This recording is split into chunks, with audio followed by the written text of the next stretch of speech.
Welcome to Wrestle Capsule. My name is B, and this is a channel where you're going to get your dose of pro wrestling talk. And today we're going to be talking about AEW. I have been sitting on this topic for a while.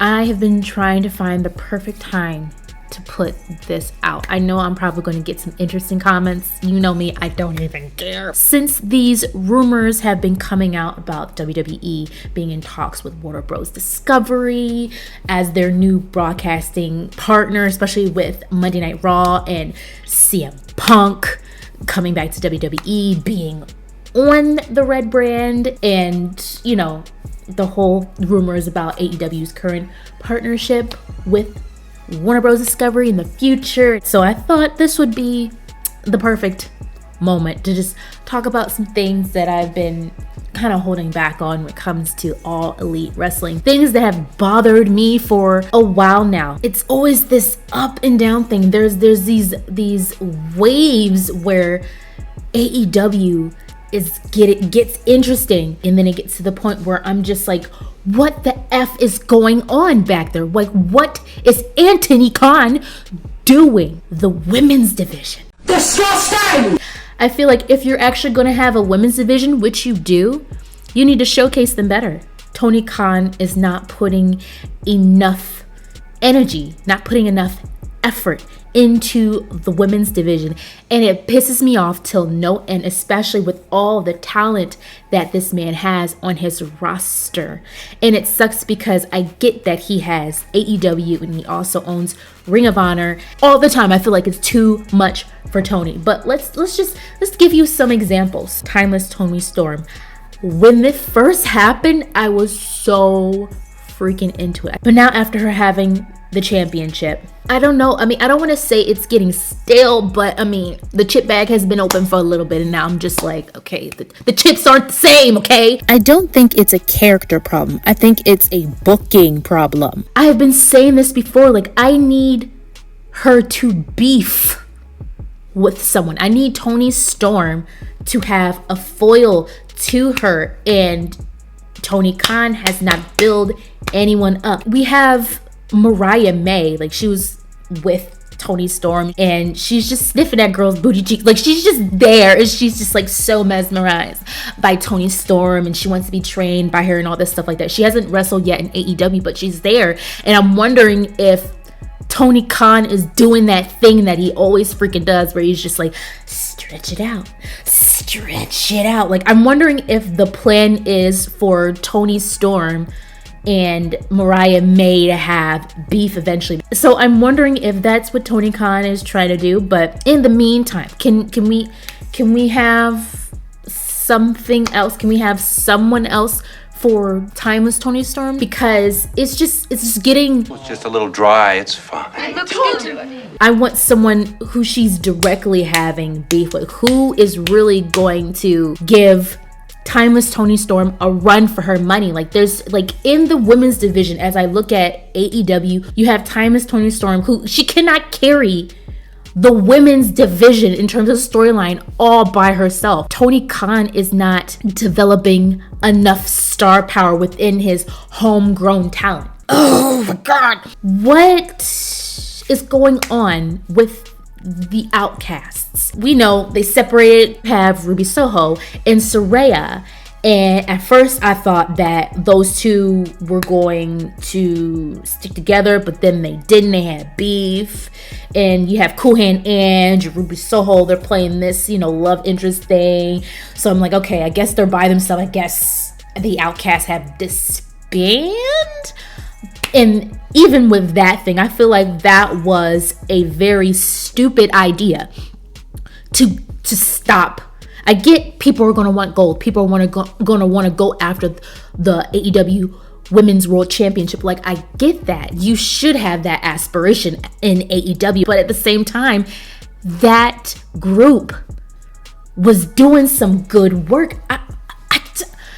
That was, oh my goodness. And I remember talking to you guys about how I loved how it was like really the homegrown talent versus, you know, the Outcast. Like, I loved that. And I was expecting it to elevate and reach a certain point, but it didn't. That's the stuff that I'm talking about. Like, he'll have something and I'll see the potential, and then it starts getting better and better, and before it reaches its fullness, it gets effed up, and then I'm just sitting there like, what the hell is even that? That stuff just frustrates the shiznit out of me. But wait, there's more. Then you have this whole thing with Skye Blue and Julia Hart. Like, now they were on the same page now, but Why? Oh my gosh, I don't remember if I talked about this on my channel, but I remember when both Skye and Willow got spat on, and I was expecting for both of these girls to go heel and join Julia Hart, maybe be like a subsect of like the House of Black, but then like Julia Hart have her own little faction going on, like Willow Nightingale and Skye Blue, they're heel, they just fight on command, like have it like Julia Hart having some sort of hold over them and just wreaking havoc in the women's division. I don't know, I had really high hopes about what that whole storyline was going to become, and then it didn't. Willow somehow just got out of the spell.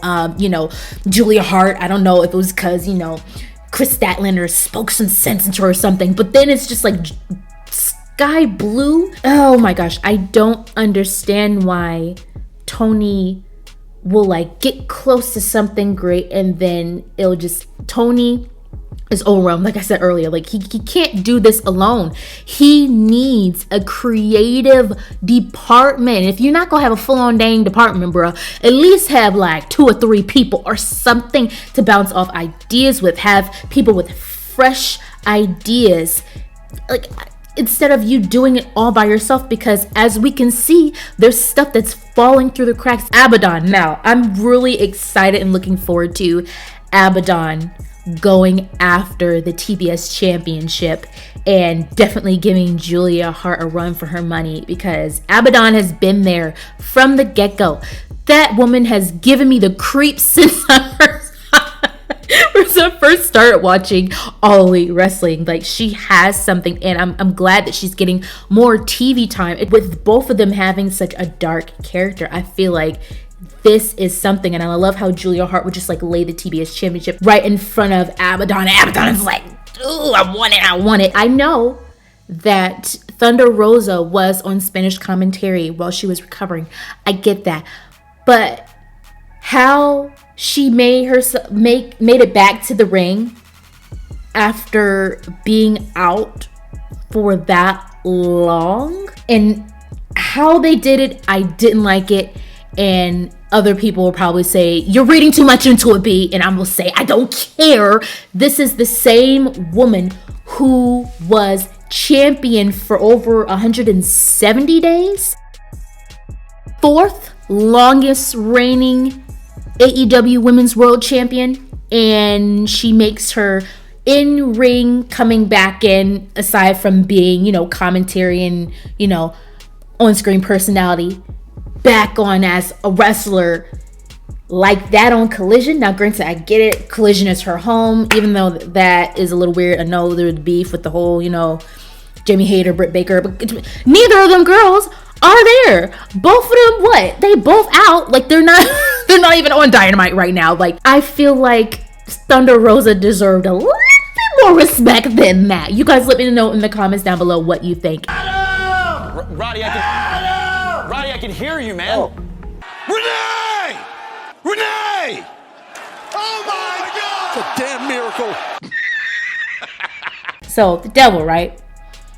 In MJF's devil mask. We still don't know who the freak that is. It took out the Acclaimed and Daddy Booty Cheeks. Took out Adam Page. Coming at MJF, coming at Jay White. Like, it's all these things. And I'm just like, who the F is it? If the thing that I saw happen on TV didn't happen, then I would be full on like, I don't give a F. I don't care who the devil is at this point. I don't care. But with the interaction with Swerve Strickland and MJF backstage, those two finally interacting, and these two have history. To see these two back and forth, just talking smack. MJF accusing Swerve Strickland of being the devil. Oh, I'm intrigued. I just want this to cook. I want it to cook all the way through. Throw in Samoa Joe into the mix. And then come on, you got Prince Nah. You can swerve when you ride, swerve when you drive. You put all that together and it's... I will say this, Tony Khan needs to wrap it up and wrap it up soon, because eventually it's going to get to the point that people are going to stop caring who the devil is. What are they doing with Orange Cassidy? He has been definitely adding prestige to that international championship. I give him that. But where do we go from here? Once again, storyline. Like this is one of Tony Khan's biggest problems. He expects, and maybe this is the fault of the fans. Maybe it's fans and Tony, but Tony Khan is known for putting together dream matches, especially if it's, whole Forbidden Door stuff. People from New Japan Wrestling and other, indie places coming into AEW, having matches with AEW wrestlers. People having, this is my dream match. Like, I get it. But even when it's not those type of matches, he'll put together matches that, on paper look fantastic, and then they have them and they're great. Like it's not a problem of the matches themselves. The matches a lot of times are top tier if they're not, breaking arms and legs and stuff, because they're just so crazy with the weapons at AEW. Oh my gosh, to the point where I'm just like, please don't break your neck. Please don't break your neck. But outside of that, with storylines, I feel like Tony Khan has a problem with that. And that all goes back to what I was saying before when I say he needs some more brains in there. I get it. You like being the owner, the CEO, the general manager, the story guy, the guy of story. I get it. I get it, Tony. I get that you want to be all those things. It's your company. I get it. You're a wrestling fan. I get it. But being a smart business person, you gotta take a step back and realize that you can't do everything. Because when you try to do everything, that's when certain aspects of your company start to start looking bad, start looking a little, like overall AEW to me, like the reason why I still watch is because I am a wrestling fan and I want to stay up to date with what is going on in the company, on the product. I want to know what's going on.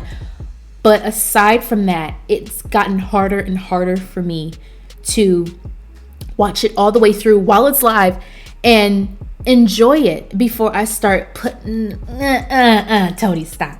And to go back to the whole women's division, I know you're like, well, I keep talking about it because I want to. I have yet to see Tony Khan actually, like, the max I've seen him do is 2 matches on a given, Dynamite. Don't even get me started on Collision because it's barely that. But on Dynamite, 2 women's matches max. Okay, I get it. I'm not saying I want a whole entire episode of Dynamite with women on it. I ain't nobody saying it. And someone would love to just be like, how many matches do you think of women you should be on Dynamite? Just to be smart, Alex. A max of 2. I'm fine with it. I get it. You're trying to develop your women. But there's plenty of talented women who are ready for a storyline, ready for matches on TV, and Tony he's not putting enough effort in it. But lately I've been seeing he's been doing that thing that I hate. And hey, WWE has been guilty of this too. Multiple women in a match just to say, hey, there was 6 women in the match, or there was 4 women on TV today. Yeah, baby. Like, that doesn't do much for people who enjoys women's wrestling. Like, it does sometimes it just doesn't make sense, and it looks and appears like Tony is just putting a bunch of women in a match just to say that there is more than 2 women on TV today, okay, fighting in the ring. What I would love for Tony to do, the first step First step, I won't even talk about storylines right now. First step, I would love for Toni to do, and I've been talking about this for a little bit. I haven't said anything much on my channel lately, but I have mentioned it on my channel. I would love it for Tony Khan to finally separate AEW from Ring of Honor. What? Bro, what are you talking about, man? It is looking and it is appearing that this company it looks like AEW has too many championships because he clumps in Ring of Honor with it. But even if you take away Ring of Honor and really separate AEW from Ring of Honor, I would still say there's a lot of championships available. I mean, hey, we have the freaking Continental Classic. Like, do we need more championships, Anthony? Do we really need more championships? Why can't that be without a championship? Why couldn't the Continental Classic be just a tournament to go for, the AEW World Championship, or even the TNT for that matter? Like, well, not TNT, because Christian Cage got that on lock. Why couldn't it have been something like that? Why does another belt have to be added into the equation? I don't even know the hierarchy of these belts anymore. And don't even get me started on the whole Trios Championship. Like, I don't even care about the Trios Championship. I almost forgot that the Acclaimed and Daddy Booty Cheeks had the belts. Like, it's getting too much at this point. And I just desire to be a lot more. It's not looking organized to me. It's looking like all over the place. It's looking like, ooh, all right, get more people, eyeballs on the product. Introduce another championship. I don't feel like Toni needs to do all that. Guys, I do want to say this before I end this video. And it's pathetic that I have to even say this, but I don't hate AEW. I don't hate Anthony Khan. I just see the flaws. And shoot, I see the stuff in WWE and I talk about them. I'm going to talk about the good, the bad, and the dumb, okay? That's just what I do. And people, and I've talked about this before, people get so gung-ho and so sensitive when you talk about a particular wrestling promotion and you talk about their flaws and you talk about what you don't like about it. You just can't have an opinion anymore. Especially on social media. But yeah, I don't hate AEW. I don't hate Tony Khan. There's no reason for me to hate a person. It's just petty. I just see the talent at AEW. Tony has a lot of talented people on his rosters. Not one roster, rosters. And I just feel like he needs to tune it up and reevaluate some things to make the product better. So guys, let me know what you think about this topic of AEW and just the product in general. I want to know your opinions. Let me know in the comments down below, and don't forget to like, comment, and subscribe for more episodes.